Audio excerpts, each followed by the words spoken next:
आजादी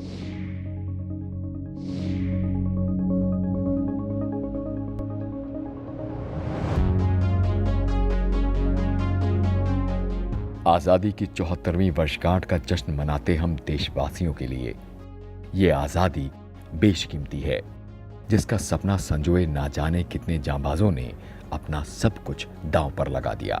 कितनों ने तो बेहद कम उम्र होने के बावजूद स्वाधीनता की लड़ाई में ऐसा किरदार निभाया जिसे भुला पाना बेहद मुश्किल है। हम बात कर रहे हैं ऐसी ही एक वीरांगना रानी गादिल्ल्यू की, जिन्होंने महज 13 बरस की उम्र में एक बड़े आंदोलन का नेतृत्व कर ब्रिटिश सरकार की नींदें उड़ा दी थीं। अपने बगावती तेवरों के कारण अंग्रेजों की आंख का कांटा रही रानी गादिल्ल्यू देश की वो अकेली महिला क्रांतिकारी भी हैं जिन्होंने 15 बरस का लंबा समय ब्रिटिश कैद में काटा। रानी गादिल्ल्यू का जन्म 26 जनवरी 1915 में मणिपुर के जोलियांगलोंग कबीले के रोंगमई खानदान में हुआ था। बचपन से ही स्वतंत्र और स्वाभिमानी गादिल्ल्यू 13 बरस की आयु में नागा नेता जादव नांग, जो रिश्ते में उनके चचेरे भाई थे, उनके संपर्क में आई। जादव नांग हिरका आंदोलन के जरिए मणिपुर से अंग्रेजों को बाहर निकालने के प्रयत्न में लगे हुए थे। आंदोलन आगे बढ़ पाता इससे पहले ही 29 अगस्त 1931 को अंग्रेजों ने जादव नांग को गिरफ्तार कर फांसी पर लटका दिया। आंदोलन का नेतृत्व बालिका गादिल्ल्यू के हाथों में आ गया। गादिल्ल्यू ने जिम्मेदारी को बखूबी निभाया। अपने 4000 सशस्त्र नागा सिपाहियों के साथ गादिल्ल्यू भूमिगत होकर अंग्रेजों को लगातार टक्कर देती रहीं।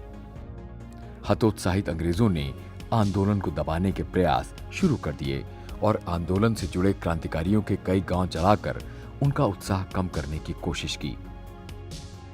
घटना से सशस्त्र नागा आक्रोशित हो गए और उन्होंने एक दिन खुलेआम असम राइफल्स की सरकारी चौकी पर धावा बोल दिया।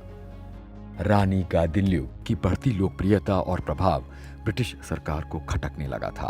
तय किया गया कि गादिल्ल्यू को पकड़ने के लिए खास बटालियनें तैनात की जाएं। लेकिन गादिल्ल्यू भी अंग्रेजों से 2 कदम आगे ही थीं। वो लगातार अपनी जगह बदलती और छापामार तरीके से अंग्रेजों पर प्रहार करती। लेकिन उनकी चिंता अपने साथियों को लेकर भी थी। अपने साथियों को सुरक्षित करने के लिए गादिल्ल्यू ने असम के पुलोमी में एक लकड़ी का किला बनाने का फैसला किया, जिसमें वो अपने 4000 साथियों के साथ रह सकें। किला बनाने का काम शुरू हो गया। इस पर काम चल ही रहा था कि असम राइफल्स ने कैप्टन मैकडॉनल्ड के नेतृत्व में अचानक हमला कर दिया और गादिल्ल्यू को गिरफ्तार कर लिया गया। साल था 1932। गादिल्ल्यू को इम्फाल ले जाया गया।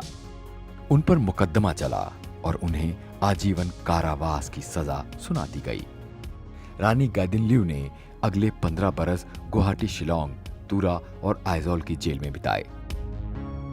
गादिल्ल्यू तभी मुक्त हो सकी जब 15 अगस्त 1947 को देश आजाद हुआ। कोहिमा में रहने के दौरान सन 1972 में उन्हें ताम्रपत्र स्वतंत्रता सेनानी पुरस्कार से सम्मानित किया गया। वहीं 1982 में समाज में अभूतपूर्व योगदान के लिए रानी गादिल्ल्यू को पद्म भूषण से सम्मानित किया गया।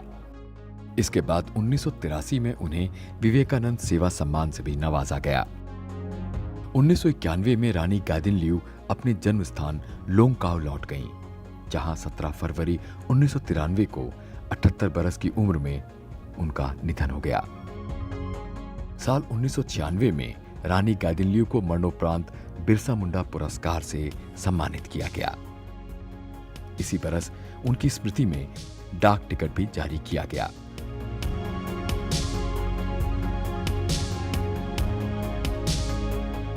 वही साल 2015 में रानी गादिल्ल्यू के जन्म के 100 बरस पूरे होने के अवसर पर प्रधानमंत्री नरेंद्र मोदी द्वारा विशेष स्मारक सिक्के जारी किए गए।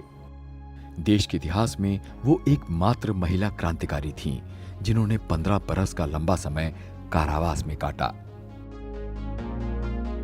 रानी गादिल्ल्यू को आज भी नागा समाज एक देवी के रूप में याद करता है।